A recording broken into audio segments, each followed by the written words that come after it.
This is an after-school program podcast. Welcome to the Home Studio Hangout podcast, where we explore what it's like building, running, and working out of a home studio with your hosts, Joshua Matotek, Andrew Simmons, and many guests in different areas of the music industry.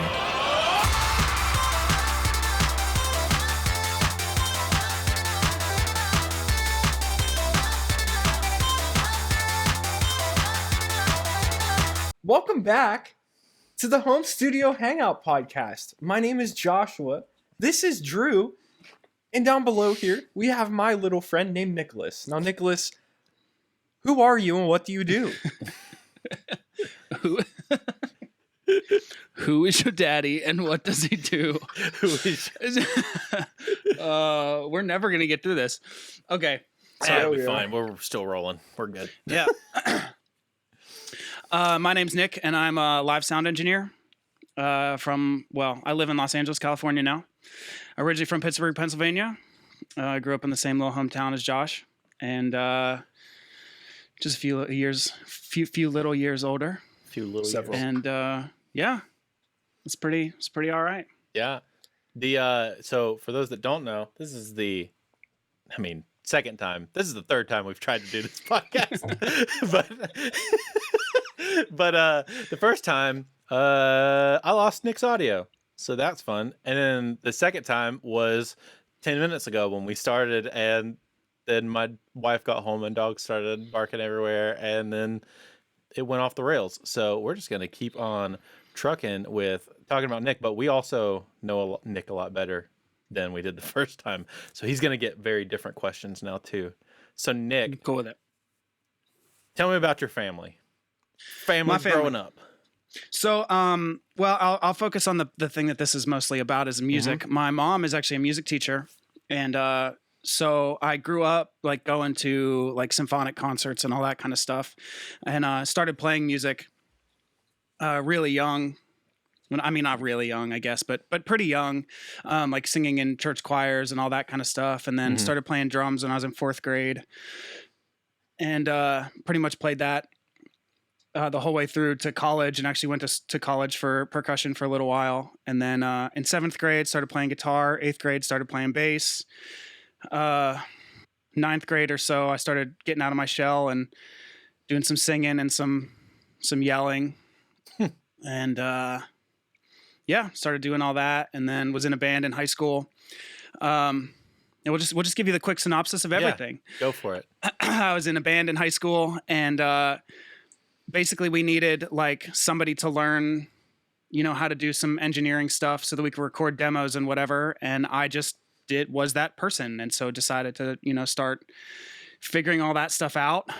And then we were playing at a music venue not far from my house pretty regularly. And then me and a couple friends started booking bands there as well. And they needed somebody to do the live engineering stuff at the venue. And I was like, you know what? This could be fun. This sounds easy enough. And so I started doing some engineering stuff there too. And that's as well. Where you learned how to use an Avid S6L, right? Yeah, we definitely did. No, we used I think it was a little Allen and Heath 16-channel analog mixer, and most of the time for those shows we would put the kick drum and the vocals into the PA, and that was about it. Sometimes acoustic guitar depending on the band. Yeah. And but it's cool. I mean, we got a good bit of some decent sized bands at the time, through there. So it was a lot of fun. Yeah, that was a weird time because that was like the time where like the underground like rock and metal scene was like blowing up, but they weren't big enough to afford like 100 cap rooms, and there weren't really 100 cap rooms in B markets anyway at that point. So you kind of booked where you could. Yeah, and I mean it was cool though, because like as soon as we started booking like a few bands there, people would be like, "Oh, they do live music there. That's cool. I want to keep playing." And then, local bands would show up, and then touring bands would start coming through, and we started making friends with a bunch of people, and it just all kind of snowballed as it does. Real quick, which college did you go to? I went to a private liberal arts school in Pennsylvania called Westminster College. Yeah. And private liberal arts homies right here. Yeah, it was a thing. I liked a lot of it, but it was expensive and kept me from doing the stuff that I actually wanted to be doing. So That's why I dropped out after 2 years. yeah, I left there after 1 and then finished my degree online. And Nice. Still haven't used it. I never finised it. So Hey, you know what? Who cares? You know, I dropped out of a certificate program. Yeah, dude. Like, we're out here. We out here, dude. I wasn't even going for like a real degree, and I still dropped out. So That's the thing, man. Like, especially in this world, I know plenty of other music people talk about this, but you know, like college programs for music aren't a needed thing. They're not good. Dude, they just so exploit side people. story. So working in live engineering, I've had so many people come up to me like and be like, "Hey, can I get an internship with your company or whatever? Can I come out, help you on shows and whatever?" I'm like, "Yeah, sure, that's cool, fine." And they're like, "Yeah, I got this, degree from such and such a school." I'm like, "Oh, that's dope, man."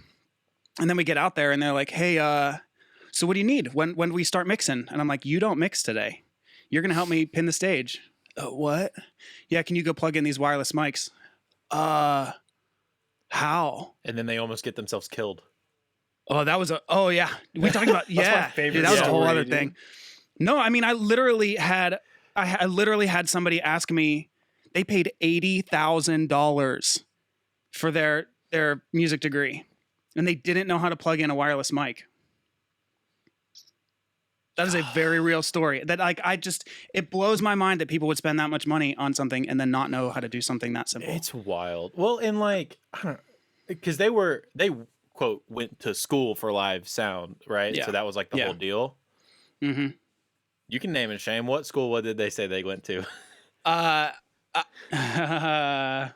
It actually wasn't even them. I know what Josh wants me to say. It wasn't even Full Sail. But no, there's a couple schools out here that do that kind of stuff. And Was it an LA school? yeah. Oh, okay, I got you. Was it the extension I of the assume LA it's Film School either or like whatever? Full Sail or Berkeley Online or something like that. Those Or are like Crass. the big, like online graduate whatever. Doesn't programs. Yeah. the LA Film School have like a audio program or something? Yeah, I like think that? they have one too. Actually, yes, they do have one, and all of their Instagram ads for their live engineering things show a lighting console, not an audio console. Like, come learn live this is what we're engineering on a talking about, lighting bro. console. Oh no! Whoops. I know. I love it. I know. Like some guys will talk about, and I think Kenny Beats has talked about this a little bit because he went to Berkeley. He was a Berkeley guy, and it's like he even talks about like I went to school and I loved my time at Berkeley and I learned a lot. But I didn't learn from my classes. I learned from being around all of these ridiculously awesome musicians. And the connections you make is more beneficial. Which is like, that's kind of what the internet's for now. Kind of. I mean, I do have some friends who went to Full Sail and like they came out with more than just a degree and now they're just slaying the game in music now. Like, Yeah. but it's because they got in there and they leveraged all of the stuff that they could use and could do and the people they met and all that stuff, and they turned it into something big. They didn't just like go in there and try to do what the normal program tells you to do or whatever, like they were in the studios that they could use, until 3 a.m. when nobody else was using them because they were there. Yeah, like just learning how to do stuff. And then they got out and now they're making over 6 figures. It's like, Heck yeah. Cool.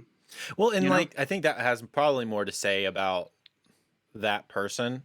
Like, that person was probably always going to do well because they were so driven and wanted to learn anyway. So driven and wanted to learn anyway that they weren't going to let like a degree stop them. Yeah. Yeah. So, but yeah, no, that's just interesting to me. I like to see if the people that do go to college for like music stuff, I like to see where they go. Yeah. I mean, it's not that you can't learn stuff from those programs and stuff like that, but it's just so often the people just that do it get out with such higher expectations and such different expectations from the real world. Well, and a lot of the times, at least for me and maybe you, liberal arts schools, it's like the stuff that they teach you, they want you to be a teacher. Like that's how they teach you. They teach you in order for you to go and teach like kids, which is fine. Like that needs to be there for sure. But like for me and you who don't necessarily want to do that, and for me and you who are trying to be like in the current real market of, you know, popular-ish music, like that doesn't benefit us at all. Like, did you guys at your liberal art school even have like a production program or anything like that? Not that I know of, no. Yeah, see, like mine didn't either. Yeah, I mean, when I originally went to school, I went for performance and education. So I didn't even go to school for any of this stuff. Yeah, same. I just kind of learned it on the fly. I figured it out about halfway through my sophomore year in school, and I was like, "Oh, I can do this! Sick!" So let's skip ahead a little bit. What made you say, "I'm gonna go to LA"? Screw Pittsburgh. Well, to be honest, I kind of got here in a bit of a roundabout way. I grew up in Pittsburgh, and then when I was like 21, I moved to Nashville and lived there for a little while and did some music stuff, and then auditioned for a band out of the Central Valley in California, and got into them, and we toured around the West Coast for a little bit, and then we broke up, and I was like, I don't really know what to do, and then I was like, okay. So I went back to Pennsylvania, and as soon as I got there, I was like, this is stupid. Why did I ever move back here? I should have just stayed in California. And so I made some money and then eventually moved back out here like 6 years ago. And I really just wanted to do music. I wanted to perform. I wanted to, you know, play. And, you know, the weather and all of that stuff of Los Angeles didn't hurt either.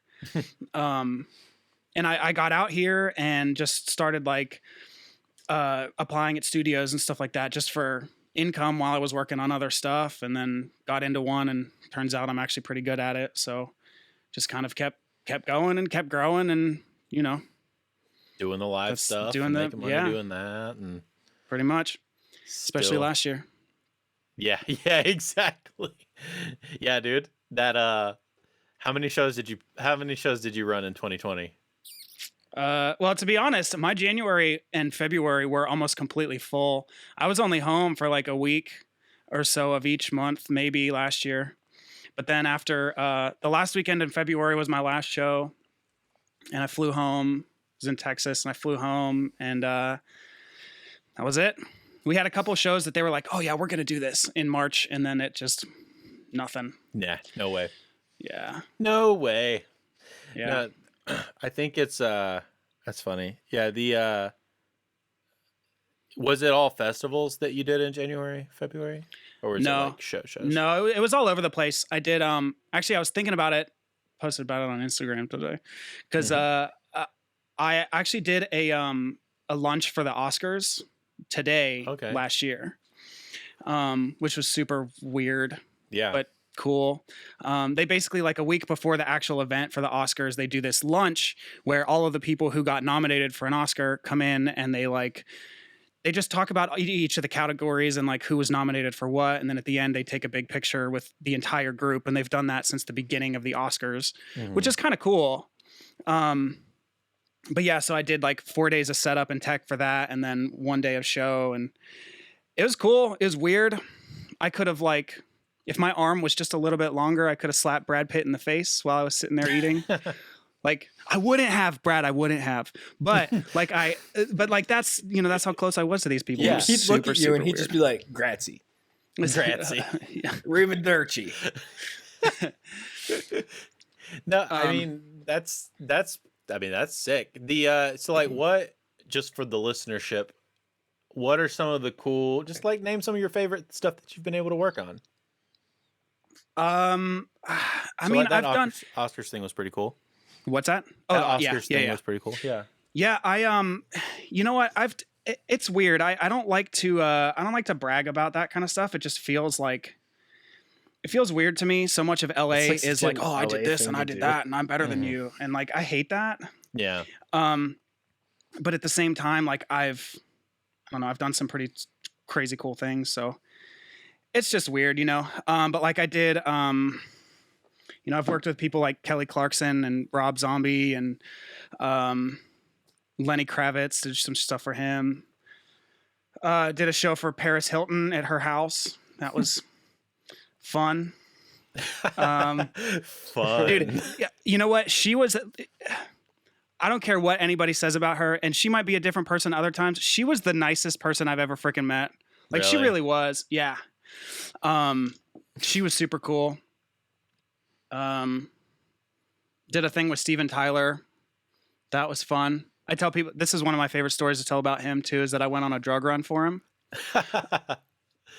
The reality is he had like a sinus infection or something, and I went to CVS and picked up meds for him to kill his sinus infection. But it sounds so much more fun to say it the other way. Went on a drug run, yeah. Yeah. Pretty much all the like big, 80s or whatever band, like big rock bands. I've worked with all of them, the Journeys and Foreigner and Styx. I've done Styx like 12 times. System Tech, not them. I was gonna say, what were you doing for those shows? Generally, monitors. So it's all over the place. I do. I system tech. So like I set up the whole PA system and pin the stage and all that kind of stuff, and then I'll mix front of house or monitors depending on the situation, and sometimes both front of house and monitors. It all kind of depends. Yeah, it depends on budget and setup and team size and that kind of stuff. And some of those bands, come in and they have their own guys. And so I'll just tech, and then I'll, hang out as a monitor tech or front of house tech and basically make sure that if anything blows up, that I'm there to fix it. You'll or if they have any questions about what's that? You'll A2 or something. Exactly. Yeah. So if they have questions about a console or a setup or like how something's routed or whatever, I'll hook them up, but it all depends. And, sometimes you show up to shows, like actually the last show that I did last year, like the very last one that I did last year was for this guy, Drake White. Super, super cool dude. I had no idea who he was before we did the show, but they showed up and they're like, "Hey, so are you the monitor guy?" And I was like, "Didn't you bring your own? I'm just teching today." They're like, "No, we don't have our own. Aren't you the monitor guy?" And I was like, "Well, I guess I am." And so like I just, flew together some weird show file for them and did the show, and it was friggin' dope. And I made, we're all friends now. Kinda. That's sick. Yeah. That's super tight.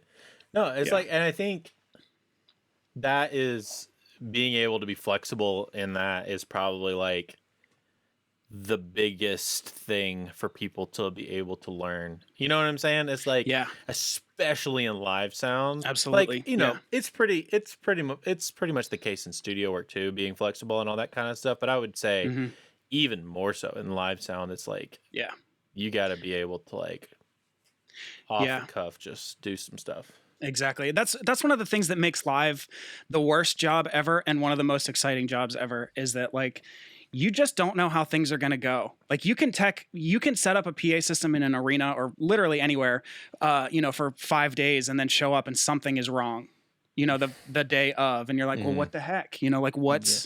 What's going on here? Why is this happening? And it wasn't doing that 4 days ago, The patch got rerouted, or somebody tripped on something and like unplugged something, or like somebody accidentally patched, I don't know, this weird obscure thing that you're not going to use very often. And it was right the first day, but then something got repatched on day 3 for some reason. Somebody built this happened on one of the tours that my friend was on, and I was at the show and I watched it all go down, which was kind of fun. But I remember you like live texting me about this. I have done that before for sure, because it was for a band called the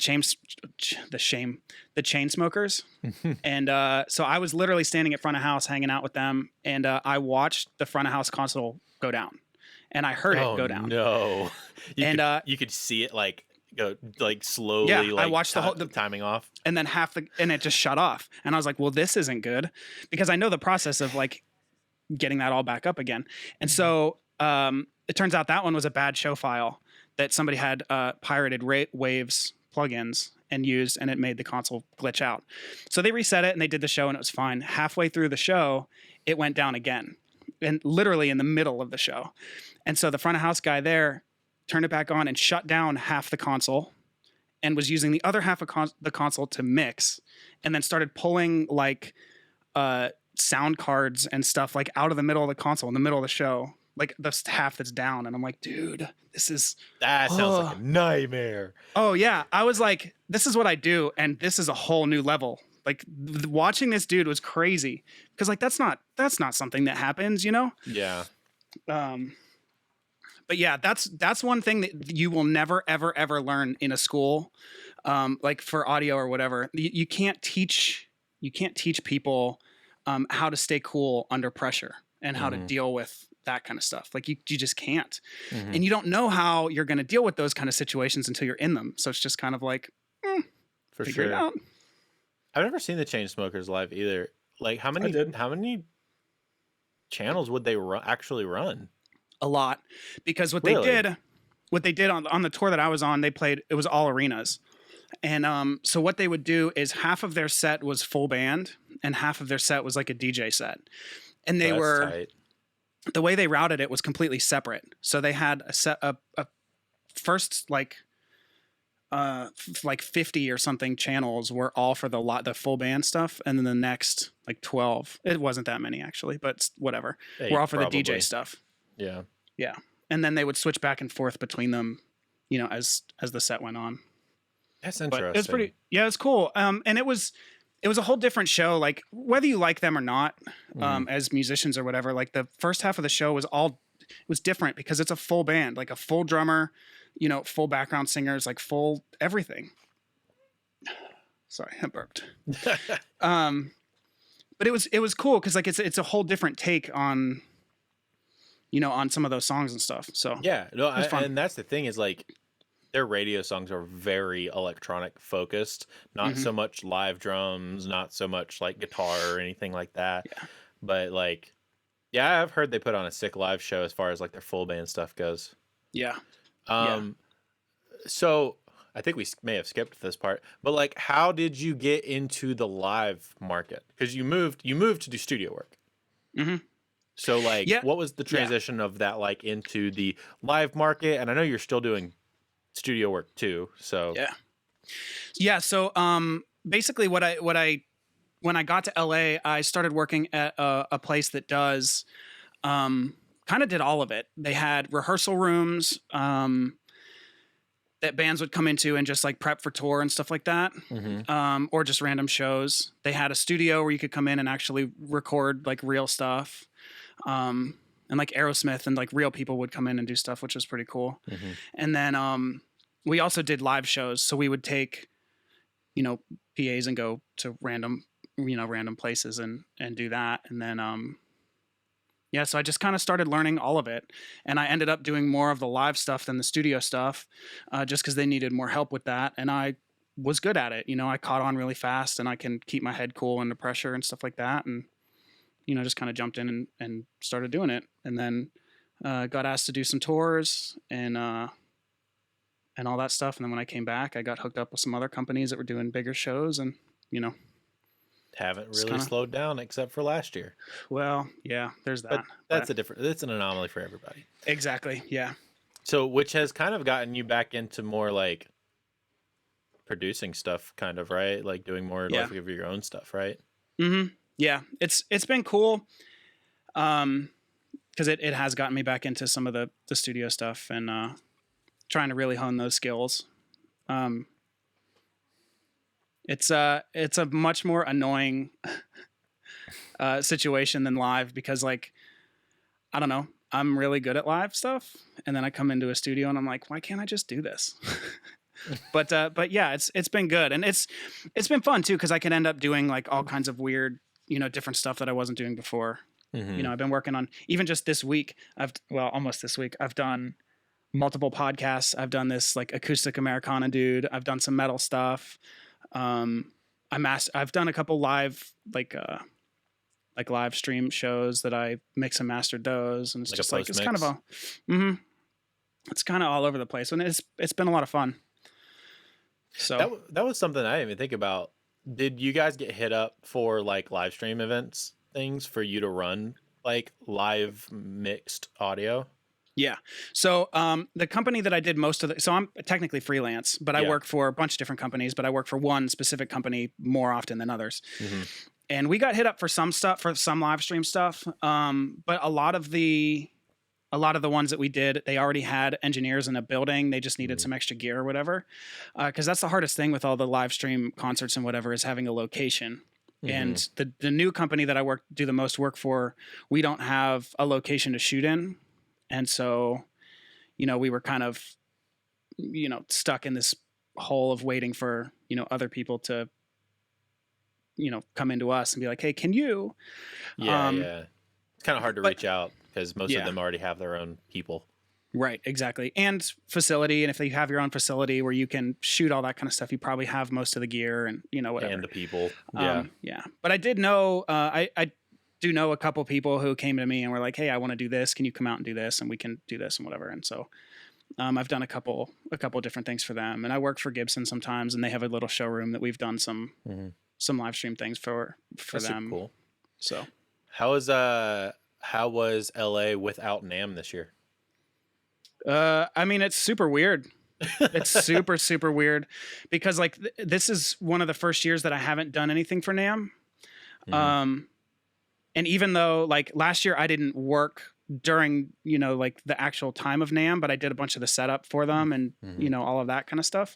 And so I haven't even done any of that. And it's just kind of weird. But I mean, it is what it is. Like I think at this point, we're all just kind of used to the fact that the world is kind of a mess. Yeah. So it was just kind of one of those like, well, this is a part of it. Yep. So whatever. Yeah, I know a couple of people have been talking about how like they're not sure. I think they're thinking like NAMM is going to have a hard time coming back from this year just because people are going to, businesses mainly, because it's mainly a business focused thing, like it's a showroom focused thing. And I think there will be room for it, but I think that businesses are going to realize that it's kind of not necessary as much nowadays. I think that there's going to be a lot of that kind of stuff coming after the world does get back to some semblance of normal. Yeah. I think there are going to be a lot of companies and a lot of people that go, oh, well, we don't have to do this the way that we've been doing it. We proved that last year. So things are going to change. I don't see. Can we just agree that everybody just goes to LA for 2 weeks and doesn't go to the convention center? I mean, like that is not fun. I went once and I have no intention of going again. See, that's the thing. I mean, I don't see NAMM going away. It's just like, after last year, they had a lot of virtual concerts and virtual streams and like all that kind of stuff. And I don't see those going away either. I think bands will continue to do them because of the financial benefits and the benefits of like, well, I don't have to leave my house and, whatever, and I can still see them. Doesn't matter where I am or whatever. Yeah. But I also don't think that means that live shows are going to go away because it's just a different feel. It's a different vibe. It's all of that kind of stuff. I think the same is true with things like NAMM.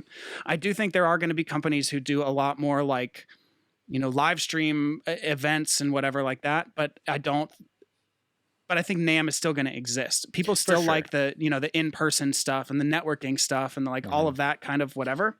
A lot of the hangouts and the meetups and the parties and like all of that, like you just can't, and the concerts too. I mean, there's how many people perform, like you can't, it's not the same. Like you can duplicate it, online and whatever, but it's not the same. So I see it changing, but I don't see it going away. I think it just maybe be shifting into a smaller format rather than what it has been, which is like 3 massive rooms and like all of these stages and all that kind of stuff kind of spread. I think it'll probably end up just minimizing some of it, probably more focusing on like the meetups and the hangouts and the live things rather than the showroom focused stuff, which is what it has mainly been.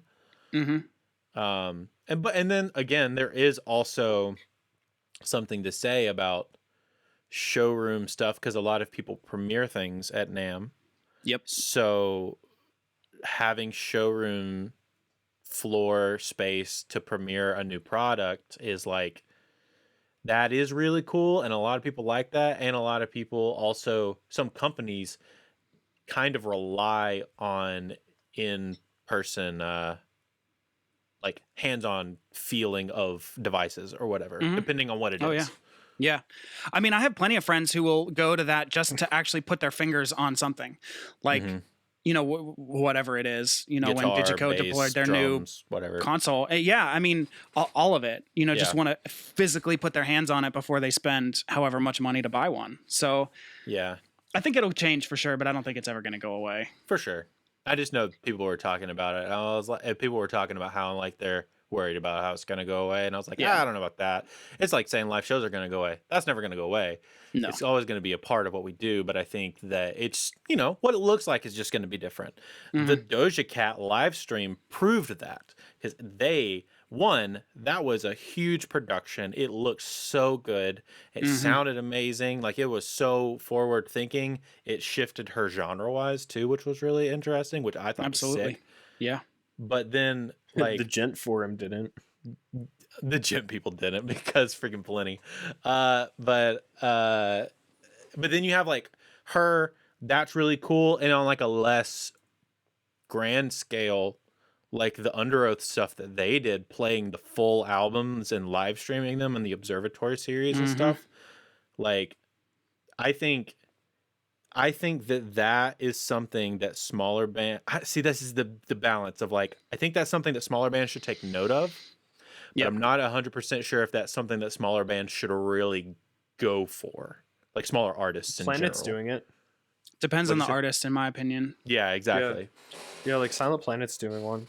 And I'm pumped about that one. it looks really Yeah, me good. too. Like, they got Kevin to do everything for it. And See, that's the sick. thing is, like, you know, I know ABR did one and Prada did one, and, you know, the Under Oath one. Like, all of those were well done. And, I mean, but they put some money into it. I've seen a lot of bands do crappy ones I've seen a few really crappy ones too. from and bigger so- bands. Yeah. Yeah. So it's weird, but like I think if smaller bands are, I think the biggest part of it is the I hate to say this, but like the talent of the band itself. Like, because I've seen some really, really bad bands. There's a venue down here that does live streams, and you're whatever band, you pay like $200 and they'll film it and you know, mix it and send it out to stream, which is really cool for like the, you know, small bands or whatever. But if you're, I don't know, if the playing is really, really bad, then it doesn't really If you're really do any good. relying on a live concert experience to give you because there is some leeway with a live concert experience with how accurate you are on guitar. For sure. that's why people will sound good whenever you see them, but then you go on YouTube and that same show, they were sloppy. Yeah. There's a whole vibe and like a whole feel of a situation, like literally just as an audience member, how you feel about watching like this band or this song or whatever. That For does sure. change things. I feel like it's an interesting avenue for like acoustic artists and more like indie pop artists to like kind of go down, because it makes a lot more sense to me, at least, in a market that's saturated with so many different things, and there are so many huge artists in like indie pop and pop music and acoustic singer-songwriter kind of things. It's like it might be more beneficial for you to do a live stream thing sometimes. Yeah. Because you won't be competing against huge pop artists or like singer-songwriters like Matt Wertz or Dave Barnes as an acoustic artist or whatever. You can Or have even- your thing and grow.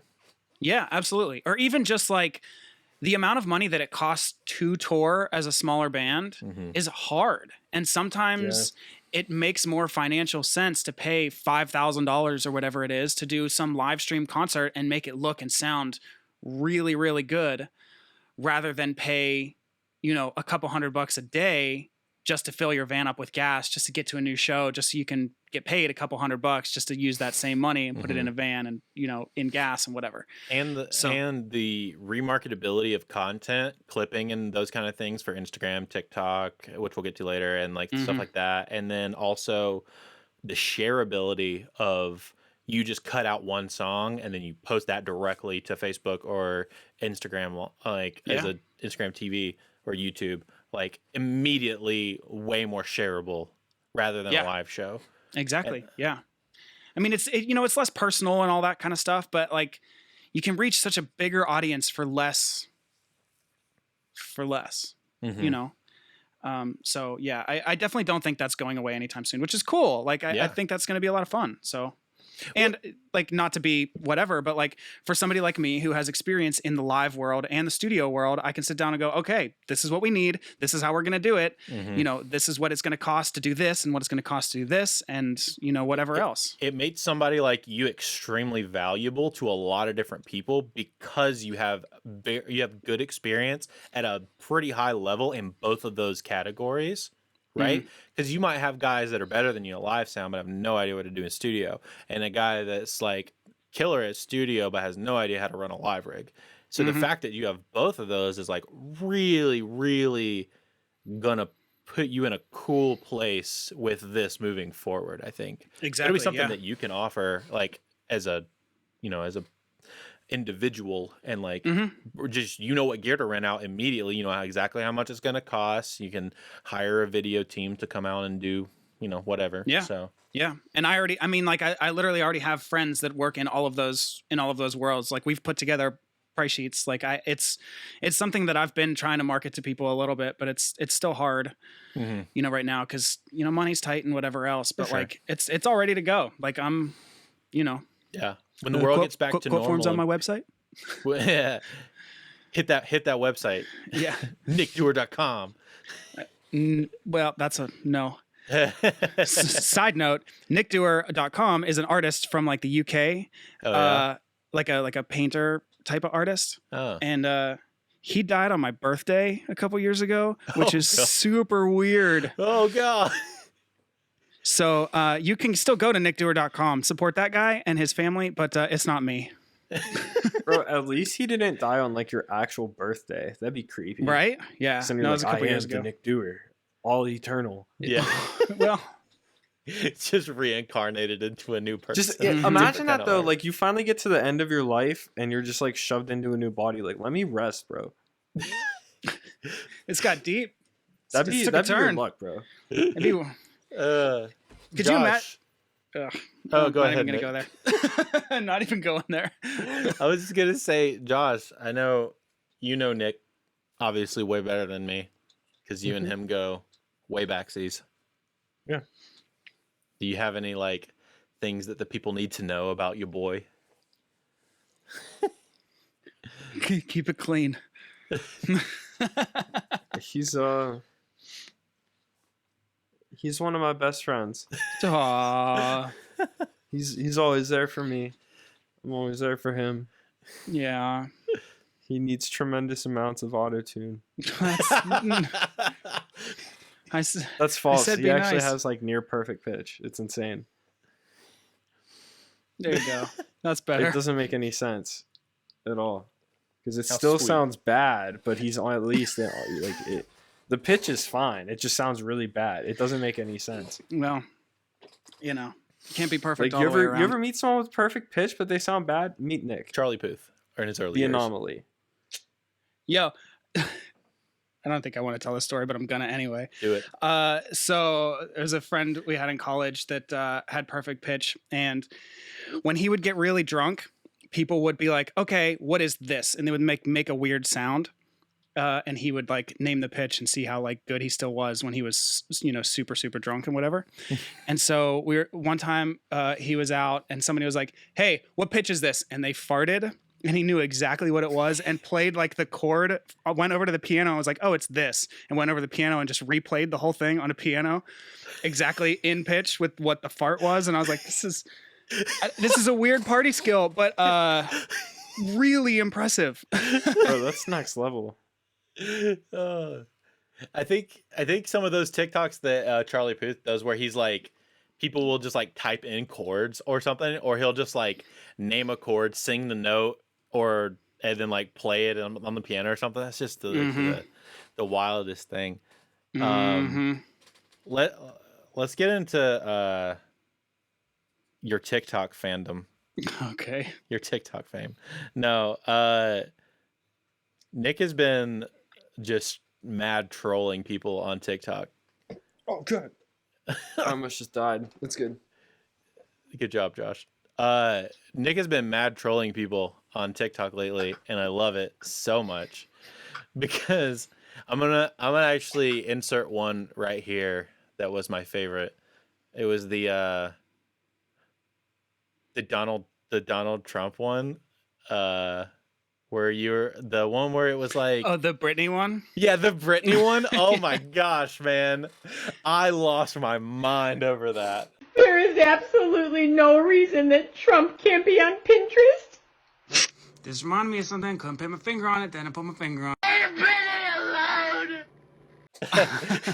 Is this a new one? it. It's not that new, no. It's I'm gonna have to get caught it's up. yeah, it's too good, man. I've Oh, seen this yeah. before. I could put my finger on it, but then I put my finger on it. Yeah, was- she commented on that video, and she's Oh, like, really? yeah. She's like, it's because we're both angry about something, and I went, okay, okay. I'm just ignoring that. Yeah. That's so good. No, it's been you feel like it's been a fun outlet for you to just like make dumb stuff and Yeah, have 100%. fun. I was talking to a friend of mine about this because, like, you know, there's so many songs and so many artists and stuff that I've found on there that it's actually crazy. Like some songs that I literally can't stop singing. Mhm. I found from stupid TikTok, and like it makes me angry sometimes, but No. like it's also awesome. And so like there's so much potential to like put cool stuff out there, but also it's just a way for me to be an idiot. Yeah, And dude. like I like it. Like I don't know, for some reason, you know, Twitter feels like the screaming into the void. Facebook is the let's fight with our relatives. Instagram is like this is my curated perfect life. And TikTok is just like everybody being TikTok stupid. is just like my last two brain cells duking it out in like a burning down comedy club. Yeah. That's what TikTok is. I love it. And I can't get enough live of it. For it. It's so good. I love it. And, That's how I found out you about know- that Trevor Daniels song, man. Falling like the first time I heard it, I hated it. The second time I heard it, I hated was it like, too because the all verses right. aren't symmetrical and they don't rhyme. Huh? The verses don't rhyme in that song. No, and I they hated don't. it at first, and now I like it. I know. I love. I was like, but dude, now I wish I- he put out that record last year, and I literally, Josh turned me onto it because I didn't realize that it came out. I literally cannot stop listening to that record. Yeah. It's so good. It is so good. I love you through the highs and through the lows. Oh, Dude, yeah. bro, I'm about to go listen to that. Yeah, dude. This podcast is lame. Want some Trevi. I can tell you're bored. Yeah. But No, I feel like I'm dying right now. no, well, you know. It's the But same yeah, thing. it's cool, man. So I mean, like, I'm not it'd be cool if like I got, you know, TikTok famous or whatever, but like Yeah. I'm not trying to. It's Yeah, I just mean, me. you're not though. So What's that? I said you're not though. So I'm not. I literally have like 60 people following me. Like it's Yeah. not even, you know. I'm Not a one big of them. No. Wait, is TikTok really spelled TikTok? Yeah. Yeah. There you go, dude. We're learning. Wow. Uh, Trying to log in on. no, but it's more of like, I think in a one, it is a good marketing tool, regardless of whatever. It is a good Yeah. marketing tool. I've seen Yeah. people use it very well for that kind of thing. Mhm. But in another sense, like I feel like it might be the last social media platform where you can just have fun Yeah. Yeah, and I would also agree. market yourself at the same time. Like, yeah, that's the like other there's a thing. lot of it. Mhm. There's a lot on TikTok that has just straight up Vine energy. Like, Yeah. it's Mhm. a little scary because it's just like raw, unadulterated Vine energy. Yeah. And See, when it first like- came out, it wasn't. Like there was everybody wanted it to be Vine, but it just wouldn't. Like nobody was funny. And yeah, but like now, like there's a lot of Vine energy on there. mhm. But then at the same time, there's a lot of room for like people to find you, and like since there's more time, you could do cool things. Like Mark Rebele, however you pronounce that dude's Rebier? name. Yeah, him, that name. He's on there. He is just as good on TikTok as he is anywhere else. Mhm. You know, whether it's a 30-minute YouTube video or a minute TikTok, like he just kills it. Mhm. And it's like, so it's cool that there's like now that opportunity. While before, like things like Vine, the only thing that they had enough room for was literally comedy. Mhm. It's like, how can you make something funny within 6 seconds? But now, like, it's like we're giving you a minute, and we're gonna give you the same format as Vine. So let's just see what happens. And then once all the old people got on the app, it got hilarious. I mean, pretty much, yeah. Well, All these yeah, kids, and bro. it's some of the music stuff. You may have seen this, Nick, but like some of the music stuff, like what's his name? With the blonde tipped hair, he always sings an auto tune, does some bunch of random stuff. Josh, Wizard Blood is producing his stuff. Don't look at me, bro. I can't remember what his name is. Oh my gosh. Lil Aaron. No, I love that. definitely not. But He's great, isn't he? yeah, there's like, I don't know. There's so many who guys Drew's on there working with. that are just dudes that are just like, I'm gonna sing some stuff, and then people are like, wait a second, you are like actually good. And like they're producing themselves, or there's one dude I found that does like remixes of songs, and he's like got a beard, always plays like has like his MIDI keyboard in front of him. It's always like the same like look. You've probably seen him do stuff before. He does like really cool ambient or like indie pop versions of like more popular songs that aren't that way. I don't know. It's just really cool. And I feel like it's, like I said, the last frontier of creativity while also being like a cool place to say, yeah, I do cool stuff and I make music or I act, or I don't know. I will say some of those acting things that people do are the cringiest things. The I'm the red line, you're the blue line, or whatever kind of thing. Yeah. But the comedian people who come into that and like change the words and have a whole other conversation, that's a whole different game, because that's freaking hilarious. Oh yeah. There's so many good comics on that app. Oh yeah. God, I could literally spend all day just scrolling through TikTok. I used to. So I got TikTok late last year. Moved to Florida. And then there were literally days like when I had nothing to do and Maddie was busy working, where I would lay in bed and I would scroll through TikTok. And then all of a sudden she comes home 8 hours later. And it's like, oh, so I finally deleted it off my phone. And then you actually convinced me to get it again, because you were like, look how funny I am on TikTok. And Josh and you, both of you guys, and like made me start using it again. So I hate you both and love you at the same time. You're welcome. Yeah, Josh Sam won't get on cool. it. Sam needs to get on it. He's like, I'm too old. What do you mean, bro? You're not too old. Who? You're not even 30 yet. Who'd you say? Sam.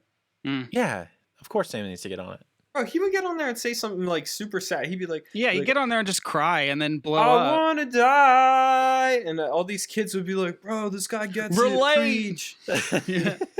Some producer would be like, oh, it's a bop. And then they'd be like, and then like 10 seconds later, there'd be a freaking song and he'd be famous. Yep. Just like Exactly. Jessia or whatever her name is. Yeah. Oh yeah. Dude, didn't that that whatever it's called, that phone song, didn't that blow up on TikTok? That's like the very acoustic ballady kind of thing. You mean driver's license? Driver's license. That one did blow up because of TikTok. That song sucks. Yeah, I was about to say that's like one of those like would not have done anything except because of TikTok. Yeah, I mean, Yeah, she had a career before Yeah. like before that song came out, so she had a little, like she had a song in like the High School Musical soundtrack or something. So like she was still around, but it wouldn't have blown up the way that it did. Yeah, that song is tough, man. I love that It's song, just- and I'm not it's even so ashamed about sad. it. I don't Yeah. care. I'm about to make some hot cinnamon spice tea and disappear into Night City. That's what I'm going to do tonight. Even though I should be prefer working. this tea Oh, the Should be yerba. working. always. Yes, sir, dude. Put yerba down my This has throat, been a fun please. conversation, Nick. Give me Yeah, your absolutely. top Oh, man, 5 here it most goes. listened to songs right now. Top 5 most listened to songs right now. Yeah, I'm trying to change it up on you because I'm trying to throw you a curveball because we gave you the okay. albums last time. So, Mm. like, Like, what are the songs that you're like, I just can't get enough of this? And then how many of them are TikTok songs? And then what? How many of them are TikTok songs? Oh, most of them. Okay, here, let's see. I can't. Okay, so the song that I haven't stopped playing today is "Golf on TV" by Lennon Stella and JP Sax. Love some Linda Stella. It's too relatable. Dude. So my dude that I met plays bass for her. Oh yeah. Yeah, he played bass for Carrie Job, which is Nice. a weird connection. Yep. This is Nashville people, man. They all know each other. And he turned me on to Lynn and Stella like early on, and I was like, oh god, this is like all way too. I feel this way too heavy. Mm-hmm. Yeah, we can talk offline about why that song hits home. Yeah. I think another most played song right now is "Roses" by the band Camino. Oh, good one. That's on my coffee shop playlist. Yeah. Mm-hmm. Let's see. I don't know. There's a song. Here's a TikTok song. There's a song called "Haley" by a girl named Ren. She's an LA girl. Okay. And yeah, basically she was like dating this dude, and he cheated on her, and she caught it on camera in her apartment. Oof. Yeah, and then like made a piece of the song, or the piece of the song is like audio from the video, and then blew up on TikTok, and it's a very catchy song. Wait, is that the one where Are there's you trying to tell us that you're sad? One more time?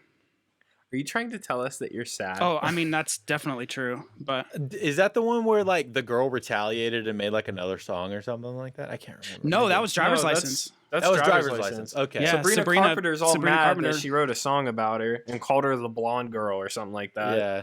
It's all stupid. It's just a bunch of rich kids who already had money who are sitting there complaining about each other like they're, hip hop artists or something. Like, no, dude, you want to write a diss track? Get ready to show up with the gat in their front yard. Like, Yo, what's Sabrina gonna do? Nothing. What's Olivia gonna do? Nothing. Yeah, Is that her name, Olivia? Yeah, I Like, don't what know. are you gonna do? Nothing.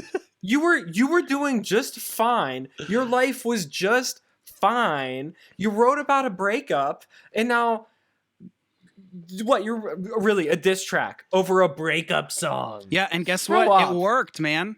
Where's the gat? Because here's the thing, like Sabrina again had a music career and an acting career before this song ever came out or any of this ever came out. But Yep. the reason why her new song blew up the way that it did is because of Olivia's song. Yep. That's why. Like sometimes it's just capitalizing on situations. Nah, it's smart. Yeah. I mean, Sabrina's song isn't nearly as I good think it's because she cheesy, threw it bro. together If in you're 5 gonna be minutes. doing and that, is like, you angry. gotta live it. Huh? We were just talking to Jason about how like the artists that really live it, and it's like, how are you gonna sit there and act like you're something like profound whenever like you really aren't gonna show up with the gat? Yeah, well, yo, you want to talk about bands that are real? Is King 810? Yeah, they're freaking Really? Right, dude? Like, that's what I'm talking about. Where's Yeah. your AK at? They Like- literally can't tour in some countries because they're just Yeah. not their rap sheets make it illegal for them to even go into those Really? countries. Oh yeah, Yeah. That's wild. yeah. That's They're so like, yeah. Have you never listened to them? No, I need to Oh, now. Yeah. They're the real deal. They're like, I know what it's like to have killed a man. I know what it feels like to get stabbed and shot. And you're like, yep, I bet you do. Okay. Yes, sir. Because they, I believe you. yeah, Oh, they're no, from I really Flint, do Michigan. think that- oh no, I dropped my tea. I really do think of course that, they're like, from Michigan. From Flint, Michigan. Yeah. That's the most Detroit Flint thing I've ever heard in my entire life. Yeah. They stole all of the when they wanted to start a band, they stole all the first instruments that they owned because they couldn't afford them. Oh my gosh. Yeah, they're the real deal. Shout Okay, out back to Flint, Michigan for being so sketchy.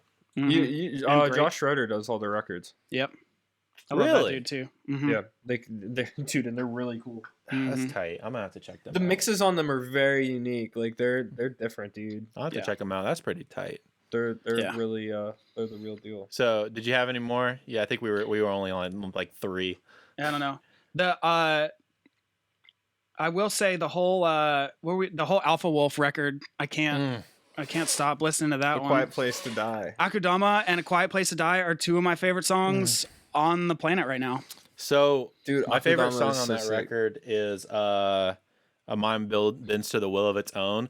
Because that last breakdown, I've never wanted to just literally throw a chair through a window as hard when that last breakdown, "A Mind Bends to the Will of Its Own, dun dun dun, shh, dun dun," and then it drops to like just a bass playing those chunky parts. I'm like, oh no, that's gonna make me want to kill somebody. Can we all Yeah. agree that the only like strictly metalcore band that's just like straight up killing it is Alpha Wolf? Yeah.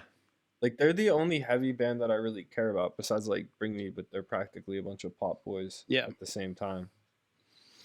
They're so good, dude. Basically. They don't have any business writing that good music. Bro, and then they do the Weeb video. They did the Weeb Dude, music yeah, video. and I loved it. I fell in And love I with was it. like, this is so kawaii, baby. Like put me in that. Like, I don't know. Make me look like Shikamaru or something, and like I'll be in the band. I don't care. Give me a fishnet shirt and a ponytail.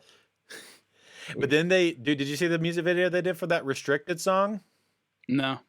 You did it?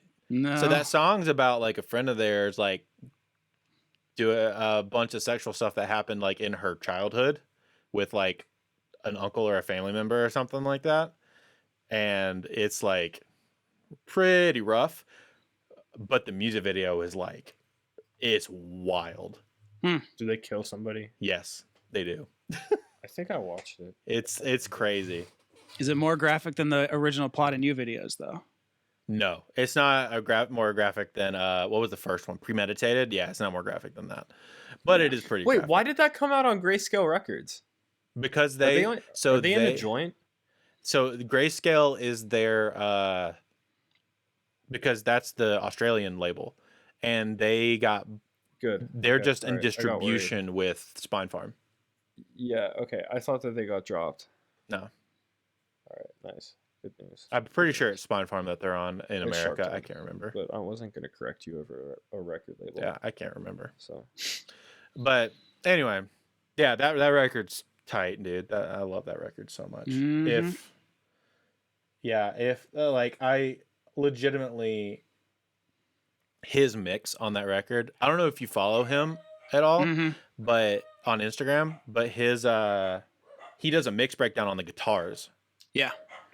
And on specifically A Quiet Place to Die, the panning, the tones are different because it's the quads, and he's like choosing different sets of guitars to pan differently. It's crazy.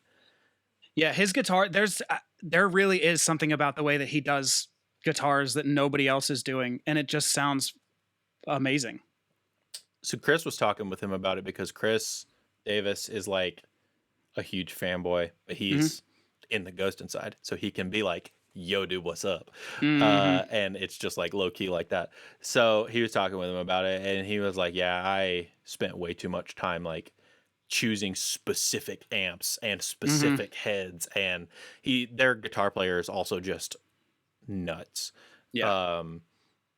But then like phase lining them, making sure that the tones cut perfectly so that the crossover is it's super nerdy. I love it. I'm all about it. Yeah, I listened to a whole podcast where he was interviewed, and they were talking about. They talked about a ton of stuff, but they talked about his guitars too, and I was just like, oh. Yeah. What's his name? Who the dude that mixed it? Yeah.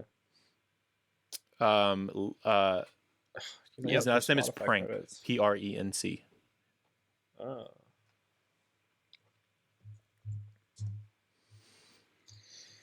Yeah, this band is sick. They're like I said, they're like the only heavy band I really care about right now. Yeah, for sure. I mean, I think- still They don't. just but- do it right, you know. Yeah, true. What were you gonna say, Nick? Oh, I mean, there's still a lot of. It's funny. I mentioned a bunch of pop songs that I've been playing over and over in my head, Yeah. but like, there's still so many good metal bands and heavy bands out there that. To me, this band is like if Sworn In kept going with the Death Card vibes and then got really into streetwear and anime. Basically, Well, they're already into anime, but streetwear. for sure. No, I feel like that's they're like the they're not even American, but they're like the Australian version of what's that Japanese band that everyone loves? Crystal Lake. Crystal Lake. No, They're like a better version of they're that better. to They're me. better than Crystal Lake. Lance. to It's Crystal Lance Lake if Prank. you ever That's listen. his name. Lance. Yeah, I think I'm friends with him on Facebook. Probably I are. know he's in the. He's in URM like a group. lot of forums and stuff. He did like he's done a bunch of really cool records actually. He did the Butterfly EP from Thornhill? Thornhill. Yeah. He did Loath, right? No. He didn't mix Loath. Loath's in the UK. That was a different guy. Really? Yep. Different guy. No. Mhm. Yeah. Oh, yeah. So this is how. Okay. So that guy, he's in the URM like nail the mix thing. Yes. And he's like, he just like stays winning all of the competitions because he does them, and I'm like, hey man, you're literally about to be like the next featured mix engineer on here. Like, this isn't fair. Give the kids a fighting chance. Like, could you imagine? Like, you know, like it would be really stupid if like Joey was in there and he was just Yeah. like, "Hey guys, look, I won because you know I'm the best." But like this guy, he's like, "Yeah, I worked with Alpha Wolf. They're kind of small. You probably never heard of them." And like, everyone's like, Thornhill. "That's my favorite band." Yeah. Mm. He did Thornhill. He did I love it. Polaris. Diamond Construct, which has been one of my newer favorite heavy bands. If you don't know about Diamond Construct, Nick, you need to go check them out. They're basically like, if they basically double down on that whole like nu metal vibe, Mm-hmm. but it's way more chaotic. It's Just- super cool. Just looking at their header on Spotify, it looks like it's pretty chaotic. Yeah, it's tight. They're really cool. Their first record with all the red on it is that's the one. That's the one. It's really, really good. A friend of mine in Heirloom turned me on to that one because he's been listening to a lot of it for writing some really interesting guitar parts, because their guitar parts are really unique. Mm-hmm. They'd use a lot of automated MIDI controlling their pitch shifting. Oh, nice. Yeah, that's so cool. so it gives it a really unique sound. So it's like Mhm. stuff your foot can't physically do fast enough to change like some of the things. Mhm. Yeah, it's pretty crazy. So big That's recommend dope, on yeah. that. Yeah, no, I have to check that out for sure. And it's late here, and I know you have to probably go pretty soon too. Whatever. I'll sit here and chat with you guys forever. So That's fine. We'll talk not on the podcast. But guys, thanks for listening. This has been Nick Dewar.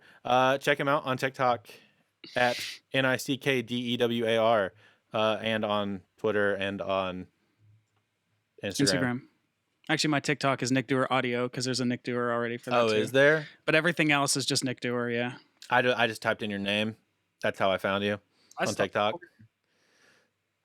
Huh? I stopped recording. Yeah, idiot. Yeah. Anyway, yeah, check him out. He's been really cool. Thanks for hanging I out, do my man. best. Yeah, dude. Thanks for having me. Thanks, dude. It's good to be here. Bye. And that's it for this episode of the Home Studio Hangout podcast. Thank you so much for listening. Please check us out on your favorite podcasting platform. Leave a review. It helps the show so much. Kind of get out there for new people to find. If you want to watch this, if you aren't already, check us out on YouTube by searching Home Studio Hangout. And thank you so much again for giving us your time and your attention. And remember, keep on creating.